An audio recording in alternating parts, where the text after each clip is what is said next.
여러분, 그리스도인이 되었다라는 것은요, 또 다른 말로 하면 우리의 모든 염려와 근심과 어려움을 하나님께 아뢰일 수 있고, 그분이 우리의 기도를 들으신다는 축복이 우리의 삶 속에 있다는 것을 의미하기도 합니다. 저는 우리 성도님들이 하나님 주신 이 축복을 잘 누리시고 사용하시는 축복이 있었으면 좋겠어요. 아무리 많이 가지고 있다고 하더라도 사용하지 않으면 아무것도 아니거든요. 우리 그리스도인의 삶 속에 기도라는 축복을 주셨는데, 기도를 잘 사용하시기를 주님 이름으로 축원합니다. 한 교회에 이런 일이 있었다고 합니다. 예배 시간 찬송을 부르는데 찬송가 337장을 불렀습니다. 내 모든 시험 무거운 짐을 주 예수 앞에 아뢰이면, 이 찬양 다 아시잖아요. 이 찬양을 부르는데 저쪽 끝에서 집사님 한 분이 눈물을 훌쩍훌쩍 흘리시는 거예요. 목사님이 저 집사님이 뭔가 문제가 있나 어려움이 있나 걱정이 되었어요. 예배가 끝나고 나서 이제 집으로 돌아가는데 이 목사님이 걱정이 되어서 그 집사님을 목양실로 잠깐 불렀어요. 집사님, 뭐 힘든 일이 있으세요? 그러니까 이 집사님 깜짝 놀라서, 아니 목사님, 저 아무런 힘든 일이 없는데요, 그렇게 얘기를 하는 거예요. 그러자 이 목사님이 솔직히 이야기하세요. 제가 찬송가 부를 때 집사님 눈물을 훌쩍훌쩍 흘리는 거 봤습니다. 얘기해 주세요. 그렇게 얘기를 하니까 이 집사님이 하시는 말씀, 그거요, 제가 슬퍼서 힘들어서 울었던 것이 아니라 너무 기뻐서 울었어요. 왜냐하면 내 안에 문제가 생기고 어려움이 생기면 내 모든 기도를 들으시는 하나님이 계신다라는 사실을 바라보기 시작하니까 너무나 큰 기쁨이 되더라는 거예요. 여러분, 우리가 기도할 수 있는 건요, 큰 축복입니다. 하나님께서 우리의 아버지 되시고 우리의 기도를 들으시고 응답하시는 하나님이십니다. 여러분, 힘들고 어려운 일이 있을 때 그 문제를 가지고 하나님 앞에 나아가십시오. 하나님께서 놀라운 길을 내시는 분이 우리 하나님이시죠. 오늘 성경에 보면 정말 캄캄하고 힘들고 어려운 근심 중에 있었던 한 여인 이야기가 나옵니다. 바로 한나의 이야기죠. 한나 하면 우리가 기도의 여인이라는 것이 떠오르잖아요. 한나가 힘들고 어려운 중에 기도하며 하나님 앞에 나아가 그 문제를 해결하는 과정이 오늘 성경에 기록되어져 있습니다. 오늘 본문의 배경은 사사시대입니다. 사사시대는 가장 영적으로 어두웠던 시대 중에 하나가 바로 사사시대거든요. 그때 사사시대의 레위 지파 중에 엘가나라는 사람이 있었습니다. 엘가나에 두 아내가 있었는데 첫 번째 아내가 한나였고 두 번째 아내가 브닌나였었습니다. 근데 안타깝게도 첫 번째 아내였던 한나가 임신을 못하는 거예요. 당시, 지금도 마찬가지죠. 임신을 못한다는 것이 큰 어려움이고 힘든 일이잖아요. 근데 당시 고대 시대는 어떻게 생각을 했는가 하면, 내가 임신을 못하면 하나님 앞에 저주를 받았나? 이런 생각이 드는, 그 정도로 힘들고 고달픈 일이었었어요. 여성의 중요한 사명 중에 한 가지가 임신하고 자녀를 출산하는 일이라고 생각을 했었거든요. 그러니까 이 한나가 얼마나 괴롭고 얼마나 힘들었을까요? 그죠? 근데 거기다가 문제는 이 두 번째 아내였던 브린나가요, 임신하고 자녀들을 많이 낳았어요. 비교가 되잖아요. 그죠? 또 문제가 무엇인가 하면 브린나가요, 계속 한나를 괴롭히는 거예요. 형님인데, 형님인 한나를 계속 괴롭혀, 자기는 자녀를 낳았고, 그러면서 계속 오늘 성경에 보니까 뭐라고 기록을 하는가 하면 5절에 보면, 여호와께서 그에게 임신하지 못하게 하심으로 그의 족수인 브닌나가 그를 심히, 6절이죠, 심히 격분하게 하여 괴롭게 하였더라. 브닌나가 옆에서 계속 깐족깐족 괴롭히는 거예요. 그죠? 우리 속담이 그런 속담이 있잖아요. 그죠?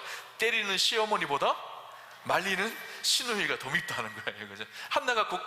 브린나가 꼭 그 꼴인 거예요. 지금 자녀를 출산하지 못해서 너무너무 힘들어하고 괴로워하고 있는 한나에게 가서 옆에서 괴롭히니까 얼마나 더 힘들겠어요. 근데 놀라운 사실은요, 성경에 한나가 브린나에게 화를 내거나 싸웠다는 이야기가 기록되어져 있지 않아요. 아마 이 한나는 굉장히 마음이 부드러운 여인이었던 것 같아요. 그 어려움, 그 힘든 것을 다 받아들이고 눈물로 어떻게 하죠? 하나님 앞에 나아가 기도했던 여인이거든요. 브린나와 싸우지 않았어요. 이 한나와 대조되는 인물이 있습니다. 누군가 하면 아브라함의 아내 사레예요. 아브라함의 아내 사레도 임신을 못했거든요. 그래서 사레가 어떻게 하죠? 자기의 시종이었던 하갈을 아브라함의 침소에 들여보냅니다. 그리고 하갈이 임신을 합니다. 이스마엘을 잉태하게 되어지죠. 그때부터 어떻게 되는가 하면 하갈이 사레를 멸시하였다고 성경은 기록하고 있어요. 자기는 임신을 했으니까. 그러자 이 사레가 화가 확 나기 시작했어요. 아브라함한테 가서 막 따지기 시작했고, 그 다음 날부터 하갈을 학대하기 시작합니다. 서로 치열하게 싸웠던 거죠. 결국 어떻게 되죠? 하갈이 도망갑니다. 그런 일이 창세기에 기록되어져 있어요. 그 사례와 오늘 한나 좀 비교되는 인물이라는 생각이 들어요. 한나는 그 문제를 가지고 싸우지 않고 기도하러 하나님 앞에 나아가죠. 이런 고통 속에 있었던 이 한나, 그 남편이었던 엘가나가 한나를 위로하기 시작합니다. 8절에 보면 그의 남편 엘가나가 그에게 이르되 한나여 어찌하여 울며 어찌하여 먹지 아니하며 어찌하여 그대의 마음이 슬프냐, 내가 그대에게 10 아들보다 낫지 아니하냐 하니라. 엘가나가 굉장히 좋은 남편이었던 것 같아요. 그러니까 가서 위로해주고, 내가 있잖아, 남편 있잖아, 10 아들보다 내가 더 잘할게, 그렇게 이야기를 한 거예요. 그러니까 이 말이 위로가 되어야 되는데 한나가 전혀 위로가 안 되는 거예요. 낙심이 너무 크고 마음이 너무 낙담이 되고 힘드니까 남편의 이 말도 위로가 되지 않습니다. 우리 인간의 위로가 사람들은 다 필요하죠. 그런데 그 인간의 위로의 한계가 반드시 있습니다. 우리가 위로한다고 하지만 그 위로가 모든 사람들을 다 회복하고 치료하는 것은 아닌 것 같다라는 생각이 들어요. 그런 상황 속에서 오늘 성경을 보면 좀 이해되지 않는 본문이 나오는 것 같다라는 생각이 들었어요. 1장 6절을 보면 이렇게 기록을 하죠. 여호와께서 그에게 임신하지 못하게 하심으로 그의 적수인 분인나가 그를 심히 격분하게 하여 괴롭게 하더라. 누가 임신하게 하지 못하겠다고요? 여호와께서 한나의 태를 막으셨다라는 거예요. 태의 문을 닫으셨다라는 거예요. 아니, 이렇게 성품이 좋고 이렇게 믿음의 여인이면 닫혀진 태의 문도 열리게 하셔야죠, 그죠? 근데 태의 문을 닫게 하셨다라는 거예요. 여러분, 우리 인생에도 그럴 때가 있지 않나요? 내가 열심히 믿음으로 살고 거룩하고 성실하게 믿음으로 산다고 사는데 우리의 문이 자꾸 닫혀지는 것 같아요. 뜻하지 않은 괴로움과 어려움이 우리의 삶 속에 찾아오는 것 같아요. 그럴 때 어떤 생각이 드나요? 하나님 나를 미워하시나?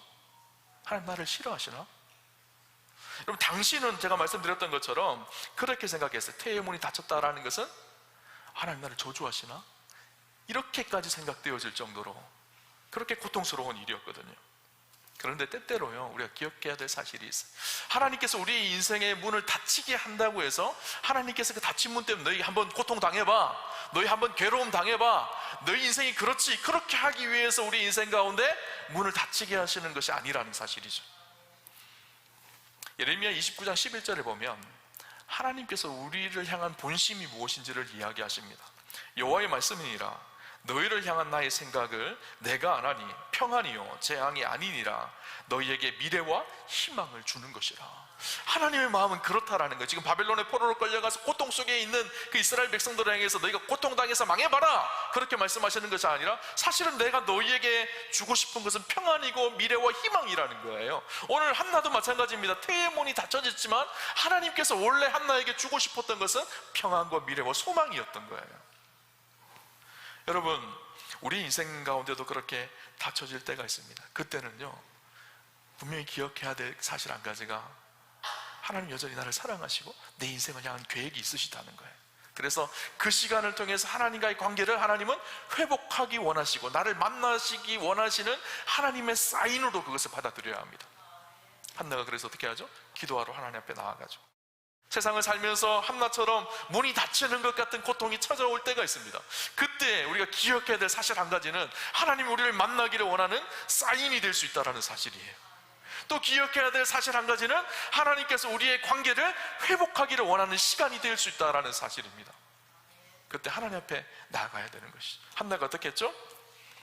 그렇게 괴롭고 고통스러울 때 하나님 앞에 나아갑니다. 실로로 올라갑니다. 실로가 어떤 곳이었는가 하면 당시에 하나님의 성소가 있던 곳이었습니다. 아직 예루살렘 성전이 지어지기 이전이었기 때문에 실로에 성소를 세우고 성소에서 하나님 앞에 예배를 드리는 하나님의 임재가 있는 곳이 바로 실로였죠.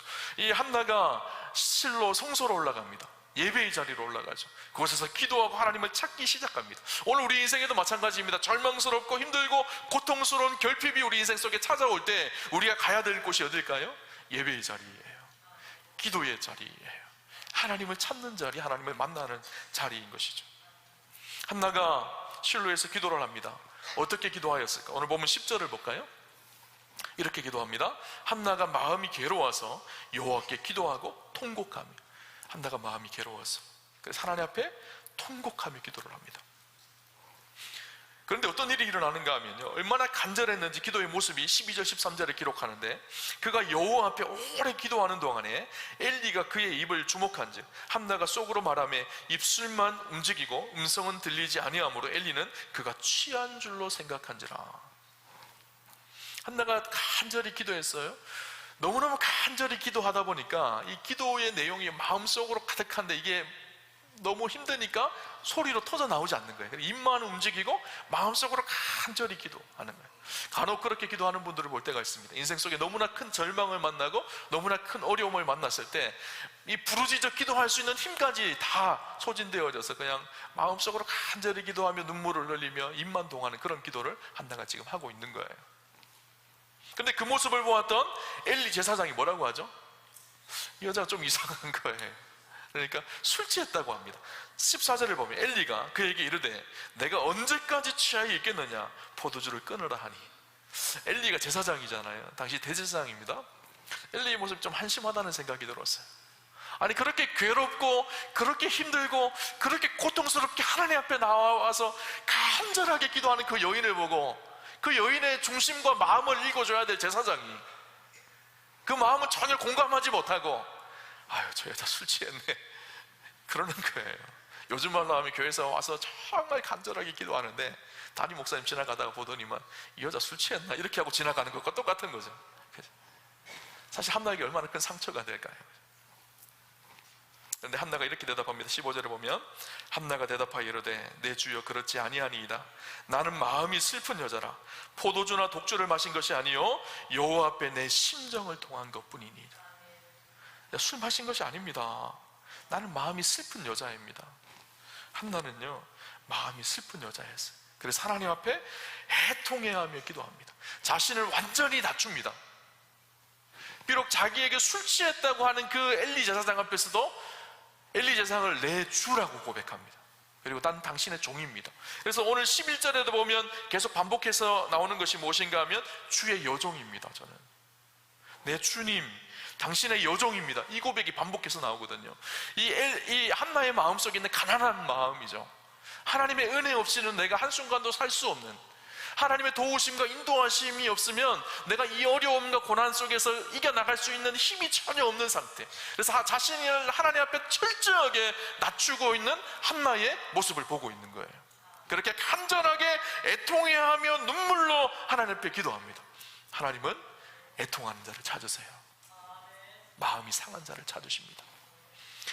시편 34편 18절에 보면 이런 고백이 있습니다. 여호와는 마음이 상한 자를 가까이 하시고 충심으로 통회하는 자를 구원하시는도다.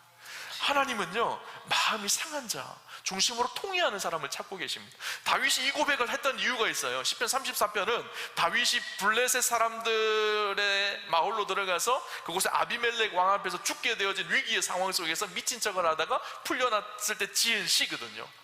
다윗의 인생 속에 수많은 위기와 어려움들을 계속 맞습니다. 그런데 그 위기와 고난 앞에서 다윗은 철저하게 자신의 삶을 낮추고 겸손하게 하나님 앞에 하나님을 갈망하며 기도했던 거예요. 그런데 그때마다 응답하시고 역사하셨던 하나님의 손길을 다윗은 날마다 경험했던 것이죠. 그래서 그 신앙의 고백이 그 고백이에요. 여호와는 마음이 상한 자를 가까이 하시고 중심으로 통회하는 자를 구원하시는도다. 자기 인생의 이야기거든요. 하나님은요 마음이 상한 자를 찾으십니다. 중심으로 통회하는 자를 찾으십니다. 마태복음 5장에 보면 예수님께서 그렇게 말씀하시죠. 애통하는 자는 복이 있나니 그들이 위로를 받을 것이라. 애통하며 하나님 앞에 나오는 자는 복이 있다. 그들이 하늘로부터 오는 위로를 받게 되어질 것이다. 여러분, 이 한나의 간절하고 애통하는 기도를요 하나님께서 들으십니다. 어떻게 하셨을까요? 사무엘을 잉태하게 하죠.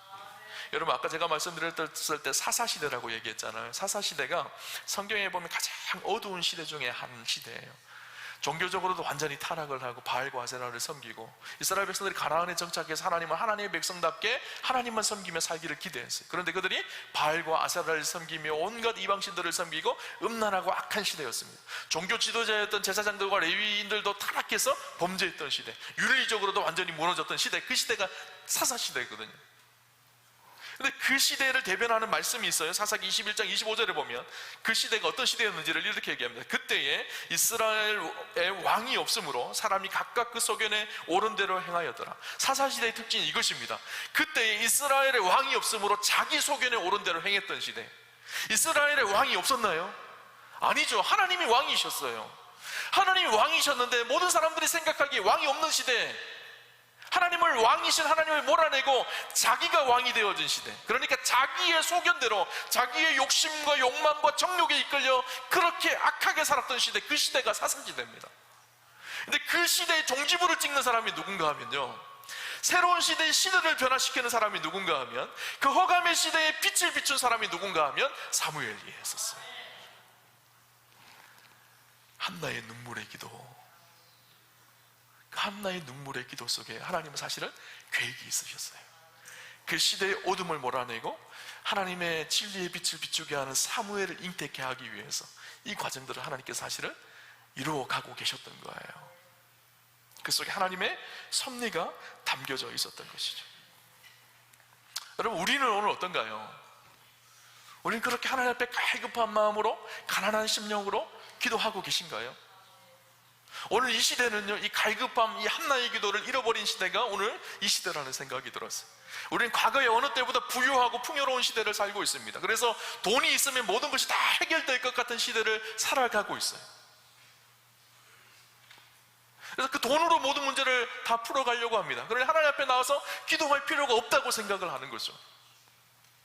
하나님을 향한 갈급함도 잃어버렸고, 하나님을 향한 열심도 잃어버렸고, 믿음의 야성도 잃어버렸고, 기도의 뜨거움도 잃어버린 시대가 되어졌어요. 하나님 이 시대에 한나같이 그 갈급함으로 기도하는 하나님의 사람들을 찾고 계세요. 사사시대 같은 이 시대에 하나님의 생명의 빛을 비출 믿음의 여인들, 믿음의 사람들을 찾고 계시는 것이죠. 오늘 이 한나의 애통한 기도를 하나님께서 어떻게 응답하시는지 그 과정을 한번 보면 좋겠다 생각이 듭니다. 20절에 보면 이렇게 기록을 하고 있죠. 한나가 임신하고 때가 이름에 아들을 낳아 사무엘이라 이름하였으니 이는 내가 여호와께 그를 구하였다 함이더라. 하나님께서요, 이 기도 끝에 사무엘을 잉태하게 했죠. 놀라운 축복이죠. 저는 우리 요한교회 성도님들이 이런 축복이 있으셨으면 좋겠어요. 한나처럼 그렇게 기도하였더니 사무엘이 잉태되었더라. 놀라운 축복이죠.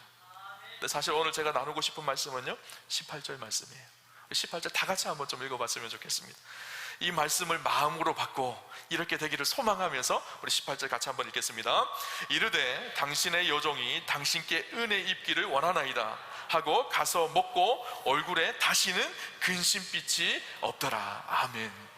한나의 얼굴에요, 근심빛이 다 사라졌어요. 여러분, 18절은요 아직 20절의 응답이 있기 전이에요. 실로에서 기도를 끝나고 실로를 나가는 한나의 얼굴이요, 근심빛이 다 사라진 얼굴로 바뀌어졌다는 거예요. 아직 사무엘을 임신하기 전이에요. 하나님의 기도의 응답이 있기 전이에요. 우리는 기도의 응답이 있으면 기쁨이 찾아오잖아요.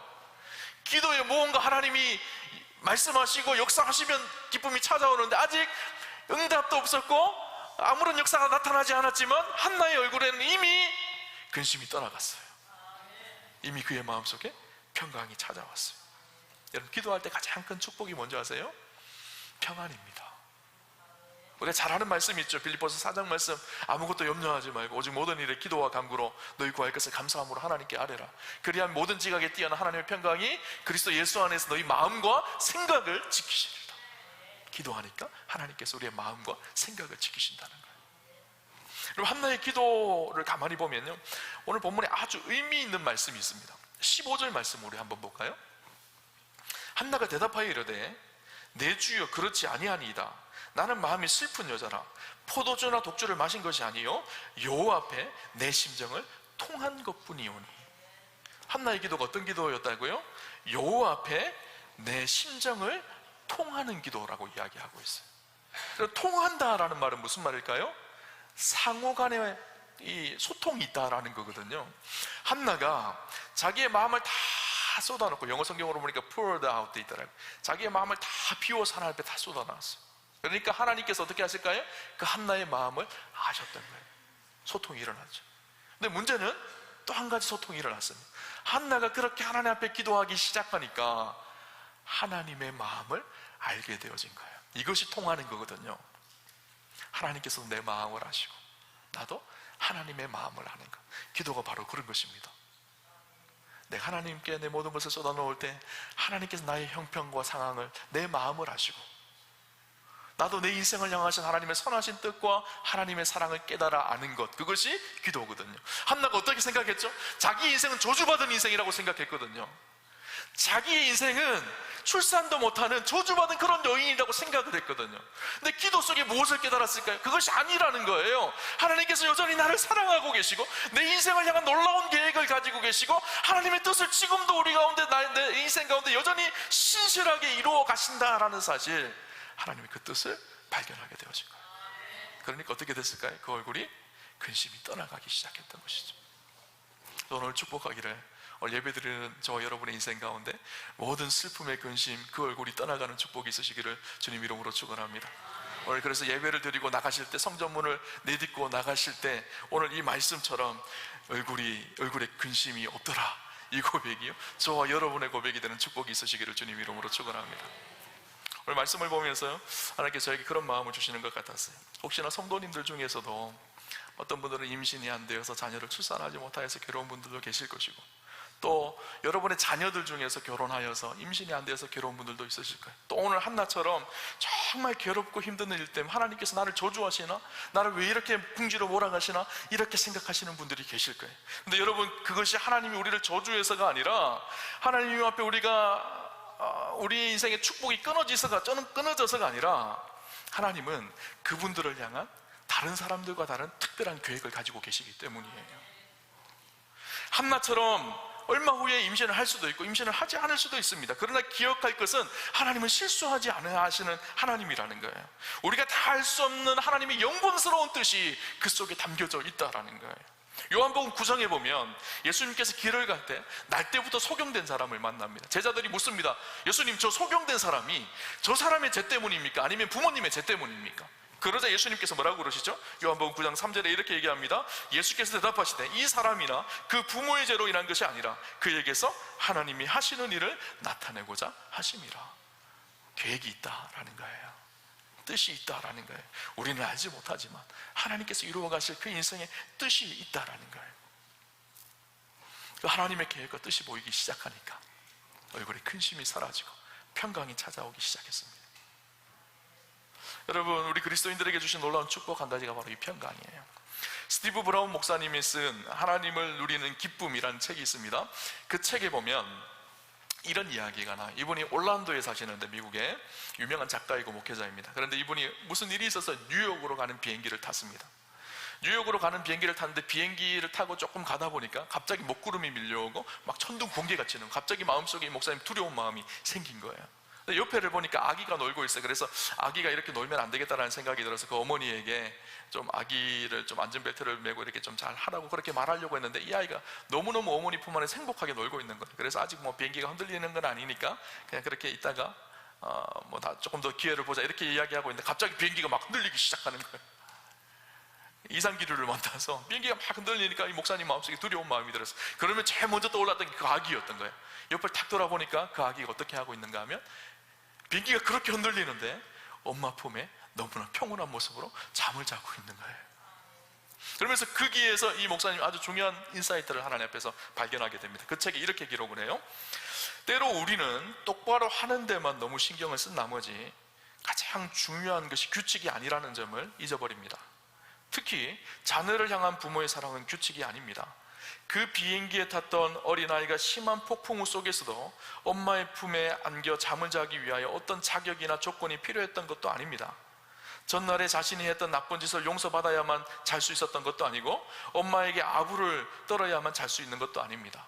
그저 엄마와 함께 있다가 엄마이기에 졸리면 엄마 품에서 자면 되는 것입니다. 여러분, 우리는 자꾸 하나님 앞에서 우리의 어떤 조건을 따질 때가 많아요. 그런데 그렇지 않아요. 하나님 우리 아버지세요. 내 안에 힘들고 어려운 것들이 있으면 그분의 품에 안겨 평안함을 얻으면 되는 거예요. 그렇죠? 여러분, 그 평안함으로 나아갈 수 있는 중요한 길이 바로 기도라는 것을 오늘 한나는 우리에게 가르쳐주고 있죠. 여러분, 한나가 얼마나 기도했을까요? 오래 기도했을까요? 짧게 기도했을까요? 오늘 12절에 보니까 한나가 오래 기도하였다고 그렇게 이야기하고 있어요. 오래 기도하였다라는 말의 또 다른 의미는 저는 이런 의미라는 생각이 들었어요. 평안함이 올 때까지, 우리의 마음이 하나님과 통할 때까지, 그때까지 기도한 거예요. 그렇게 기도하니까 하나님이 주시는 평안함이 한나를 붙들어가기 시작했고, 하나님 한나를 통해서 새 역사를 써가기 시작했던 것이죠. 저와 여러분의 인생 가운데도 비행기가 흔들리는 것처럼 이 세상의 수많은 것들이 우리를 흔들어 놓거든요.